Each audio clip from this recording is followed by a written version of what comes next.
incwadi kaMateyu chapter 11 ungifundele uverse 1 to 3. Igama lami uNtokozo wakwaGwala, umntwana kaNkulunkulu usindisiwe, ngiyamthanda kakhulu uJesu. Verse 1 kuya ku 3. Ngokuka Matthew chapter 11 verse 1. Wathi ukuba uJesu aqede ukuyala abafundi bakhe abayi12, wamuka lapho ukuyofundisa nokushumayela emizini yabo. Verse 2.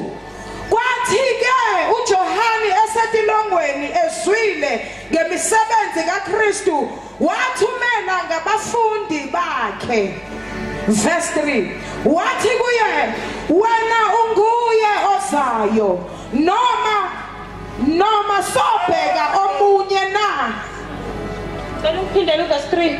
Wathi kuye, wena unguye ozayo, noma sobheka omunye na?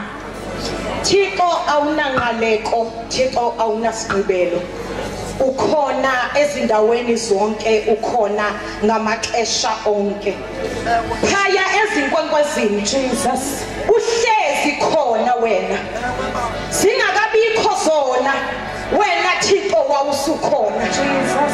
Siyophela sithi shabalala, kodwa wena Thixo wemikhosi uyahlala umile. Oh Jesus, ebusuku sibiza wena mafunga ngajiki. Oh Jesus, sibiza wena mdala wesifuku.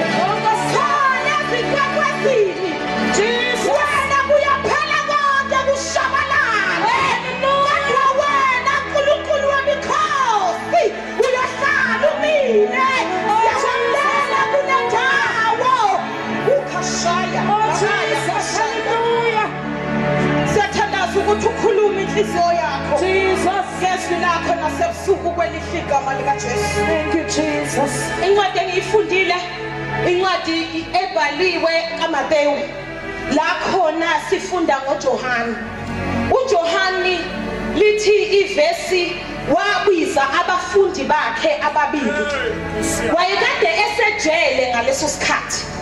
Wabese wathi anike niyongibuzela enkosini ukuthi engabe uye yini uMesaya lo kade simlindele, noma siqhubeke sibheke omunye. Umuntu abuza umbuzo wokuthi uyena yini uMesaya, uJohane umbhaphathisi. Ngizobingelela uJohane ababhaphathisi namhlanje. Lithi iBhayibheli wathi hayi uye yini uMesaya noma siyofuna omunye. uJohane uyena owayezondlalela uJesu. uJohane umbhaphathisi uyena owayezovulela uJesu indlela. uJohane lithi iBhayibheli makuzozala uJesu kwaqale kwahamba ingelosi yaya kuZakhariya, yafika yathi uElizabeth uzokhulela zona umntwana. Lowo mntwana nize nimqambe ukuthi uJohane, ngoba lowo mntwana uzovula indlela for umsindisi. Lithi iBhayibheli ayikho enye into uJohane ayizele ngaphandle kokuzo-introduce uJesu kubantu, ngoba uJesu akakwazi ukuzi-introduce yena, kodwa udinga umuntu azom-introduce, ngoba uJesu uya-introduce kubantu, kodwa uKristu uyabhulwa kubantu. uJesu kufanele bakhona ozohamba phambili achaze ukuthi ubani lo ozayo. Abantu sebembambile bese yena zembule njengoKristu. uJohane mayezalwa uthe la khona uMaria ese-confused ekhulela uJesu, ingelosi yayimtshelile ukuthi nomzala wakho Elizabeth uzokhulela. Wahamba wanyuka intaba eyafuna uElizabeth. Lithi iBhayibheli mathi mabehlangana uMaria noElizabeth, uJohane noJesu besayiswini zabantu besifazane banyakaza manda khashaya. Hey, uJohane masaqala izinto kubonakala ngathi konke kuhamba kahle, kube ngathi you are on par with Jesus. Kodwa inkinga ukuthi uhamba ijene ezohanjwa uJesu. Ngakho kufanele uyihambe kuqala le jeni wena kaJohane ukuze uvulele uJesu indlela. Lithi iBhayibheli uJohane mayesezalwa noJesu wazalwa. uJohane ilona elithi izwi lika Isaya ngiyizwi lomemezhlane elithi vulani indlela ngoba kukhona umuntu ozayo. Vulani indlela ngoba uYesu umsindisi. Malibonke igama leNkosi. uJohane wayeyizwi lomemezayo ehlane elithi iBhayibheli wayehlala ehlane edla khona izinto amalocust. Malibonke igama leNkosi. Kuthiwa noma wayesehlane uJohane kodwa bonke abantu babesuka kuma-city zabo beze la ayakhona afika bashumayeza uJesu bamukela uJesu bese yababhabhadisa emfuleni iJordani. Lithi iBhayibheli masebabhabhadisile wayibatshela athi mina nginibhabhadisa ngamanzi kodwa ukhona ozayo azonibhabhadisa ngomoya ongcwele nangomlilo. Malibonke igama leNkosi. Lithi iBhayibheli wawushaya umsebenzi uJohane kwafika isikhathi la khona uJesu sekufanele abhabhadiswe naye wehlele ezansi wayemfuleni iJordani. Lithi mayeqhamuka wathi uJohane ngikwazi ukukubhabhadisa wena Jesu. Wathi uJesu lokhu kulotshiwe ukuthi kumele kwenzeke. Malibonke igama leNkosi. Kuthiwa wamfaka emanzini wambhabhadisa. Kuthiwa mayembhabhadisa kwabonakala ingelosi kwabonakala idafu inyuka yabese kwakhona izwi eliphuma ezulwini elithi lona uyindodana kaNkulunkulu engithokozile ngayo. Isabani umsebenzi kaJohane waqede wahamba uJesu emva kokumbhabhadisa. Malibonke igama leNkosi. uJesu wayiqala ijeni yakhe. uJohane walishumayela izwi likaKristu. Kuthiwa uJohane wazamukela zonke imfundiso zikaJesu waze wahamba efundisa ngazo. Kwakhona isikhathi la khona uHerod inkosi yangaleso sikhathi eyafuna ukuthatha unkosikazi kamfowabo. Lithi iBhayibheli uJohane wathi hayi imbhala ikuvumeli lokho ukuthi ungathatha unkosikazi kamfowenu abe ngowakho.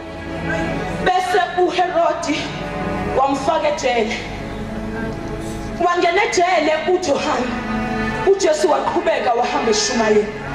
Wahlala ejele uJohane. uJesu wahamba basindisa abantu. Wahlala ejele uJohane.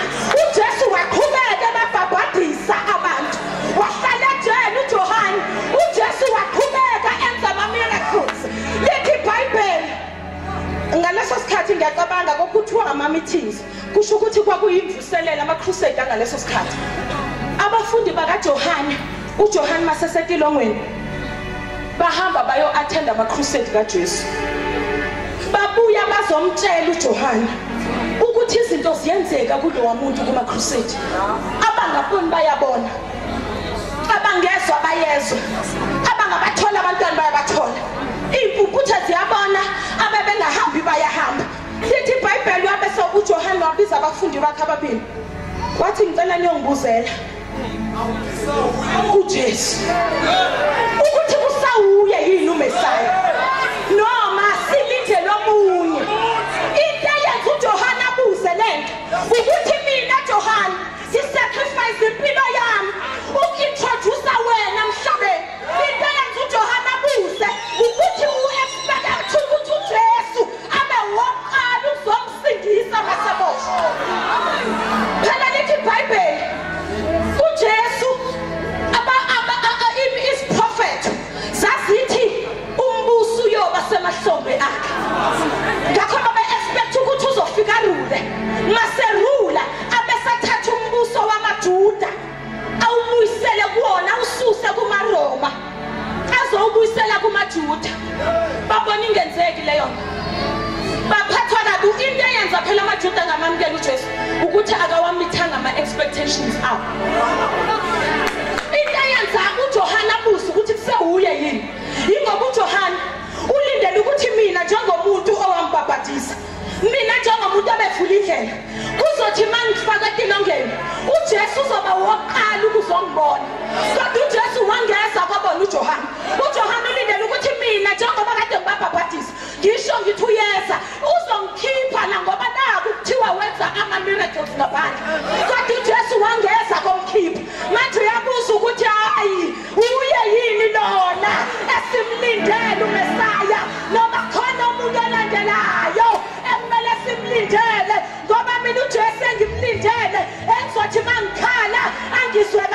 zethu uJesu ngimlindele engizothi mangimbiza sabele uJesu ngimlindele mina Johani engizothi mangifawethe lakweni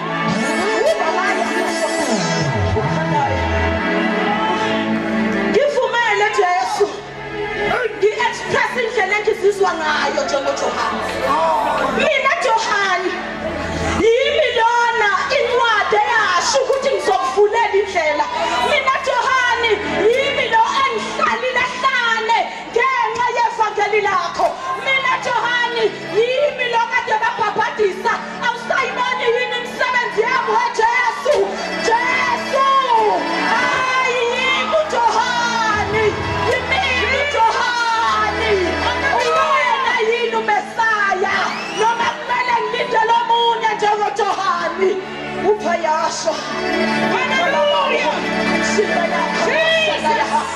hayi Johani uJesu lobo umlindele ukuthi akenzi njengokufisa kwakho indlela zakhe ayifani nendlela zabantu haleluya namhlanje ebusuku ngizokhuthaza uJohani ozizwe khathele akuthiwa uNkulunkulu mina ngizwe kuthiwa lapha kuna-crusade yakho Jesu uyabanika abayinyumba abantwana mina Jesu sayinyumba iminyaka emibili kodwa unginikanga umntwana yeza kuthiwa uyayilapha izifo kodwa sengibe nezifo iminyaka kodwa mina Jesu awungilaphi mina ngiwuJohani osetilongweni abaphekile ngingalungile unyawayashaba ngiwuJohani mina zonke izinto zami ziyabheda abantu bafulekelwa iminyaka yami yavaleka mina ngiwuJohani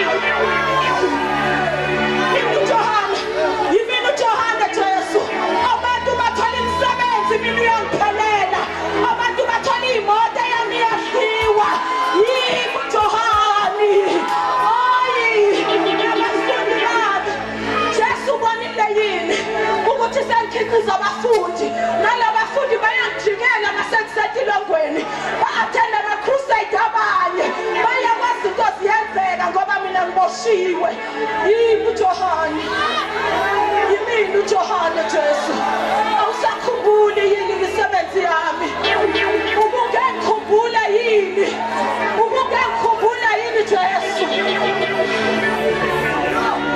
inkinga yakho ukuthi uJohani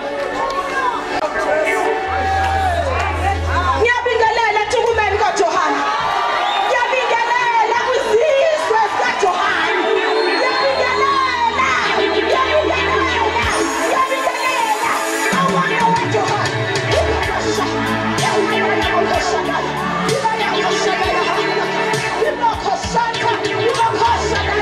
hayi weJohani kumuma etilongweni umambisa isikali sakho umambisa wanshiloyo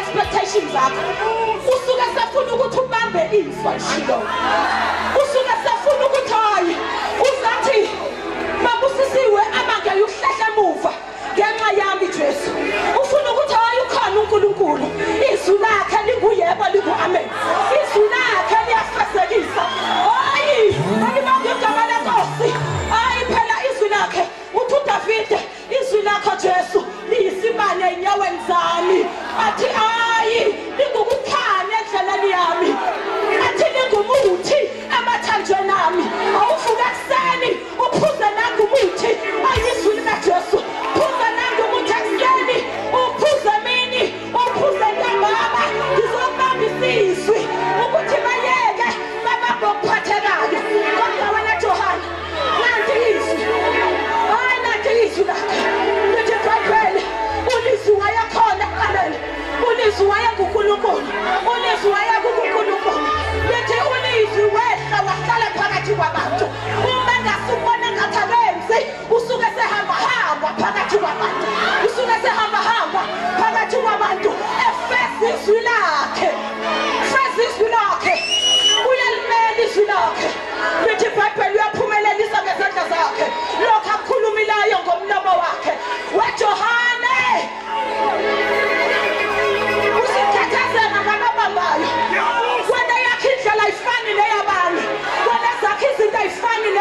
one. Inkinga yakho, you are of a genuine one. Ithi iBhayibheli bathi behamba abafundi bakaJohane wasala uJesu wathi akekho njengoJohane.